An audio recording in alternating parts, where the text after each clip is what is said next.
Let's pretend for a moment that President Donald Trump has rationally thought through the implications of his threat to impose new tariffs on auto imports and to scuttle NAFTA, the North American Free Trade Agreement. Not that I believe Trump has done that. His threat to pull the U.S. out of NAFTA strikes me, and many others, as this sort of bumptious soundbite geared to stirring enthusiasm among a key class of his constituents. But let's suppose that a professional economist steeped in trade policy actually thought it a good idea to create stiff tariffs on imported cars and trucks to benefit U.S.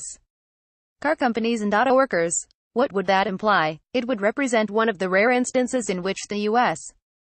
would be willing to push consumer prices higher to favor a class of American workers.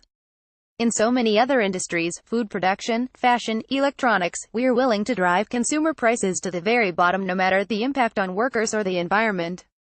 Want to pay just $1 for a burger at your local fast food joint? You can do that only because we pay fast food workers a less than living wage, and because we operate factory farms where a permanent underclass of workers toils, and where animals are treated in ways we don't want to think about. Interested in fast fashion, inexpensive garments that consumers buy today and discard tomorrow when styles change? Cheap clothing comes to us from sweatshops in nations like Bangladesh, where factory managers would be imprisoned if they tried to operate in the same way in the U.S. More analysts. Trump doesn't get the auto industry. Tariffs hurt consumers more. UAW President Dennis Williams praises Trump's tariff approach more. Corker, U.S. Chamber blast Trump threat of auto tariffs are so you like your electronic gadgets cheap. Thank the Asian workers who work for the sort of low-pay American workers would no longer tolerate.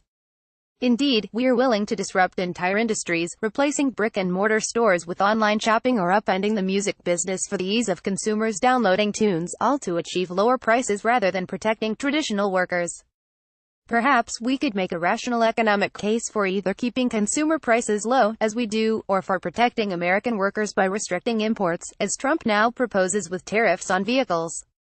But in effect, Trump's threat presumes we can do both, protecting some U.S. workers while hurting others. Maybe, as some have suggested, Trump's threats to impose vehicle tariffs and end NAFTA is a mere negotiating tactic, the blunt style of a man who's spent his life in the brutal fields of casinos and real estate development. Perhaps, as I suspect, Trump's threat to scuttle NAFTA and impose stiff tariffs on imported vehicles makes sense only as pandering to a class of voters in the Midwest that helped elect him and form the core of his support. But either way, it's hard to find an economist, or an automotive executive, willing to blow up the auto industry's intricate supply relationships just to bring a smidgen more production back to the U.S. Why would vehicle prices rise if Trump pulls the U.S. out of NAFTA? Among the reasons, it threatens to disrupt the complicated set of supplier relationships spread over the U.S., Canada, and Mexico under which auto parts move tariff-free among a network of plants in the three countries. Imposing new duties on parts or finished vehicles that cross borders would inevitably drive up the final cost to consumers. Slapping tariffs on imports also presumes that automakers operating in this country could easily ramp up production as foreign-made cars and trucks become too expensive. But production in the U.S. is already running full throttle, with 13 companies, ranging from GM and Ford to Toyota and Honda, churning out nearly 12 million cars and trucks each year. Creating new tariffs also rests on a belief that consumer demand for new vehicles would remain strong even in the face of higher vehicle prices. But if that demand falls, tariffs could have the opposite effect than intended, leading to job losses among auto workers. And even if consumers are willing to pay higher prices for their vehicles, that would mean less cash in their pockets to spend on food, shelter, vacations and all the other goods and services that American workers produce. That's why most economists preach that protectionist tariffs hurt rather than help our overall economy.